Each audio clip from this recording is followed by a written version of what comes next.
ہے قرآن لبوں پر جاری اور نہ چھوڑی پر۔ رحیم مصنف ابن ابی شیبہ جلد نمبر 1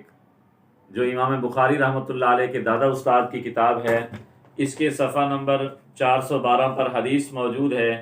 کہ حضرت ابو وائل رضی اللہ تعالیٰ عنہ نے کہا جاء رجل الی عبداللہ، ایک آدمی حضرت عبداللہ بن مسعود رضی اللہ تعالیٰ عنہ کے پاس آیا اور اس نے آ کر پوچھا اقرأ خلف الامام، کیا میں امام کے پیچھے قرات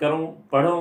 تو عبداللہ رضی اللہ تعالیٰ عنہ نے ان کو فرمایا ان فی الصلاۃ شغلا، بے شک امام کے پیچھے پڑھنا یہ نماز کو مشغول کر دینے والی بات ہے، وَسَيَكْفِيكَ ذَاكَ الْإِمَامُ، قرات کے اندر تجھے امام ہی کافی ہے، چونکہ نبی اکرم صلی اللہ علیہ وسلم نے فرمایا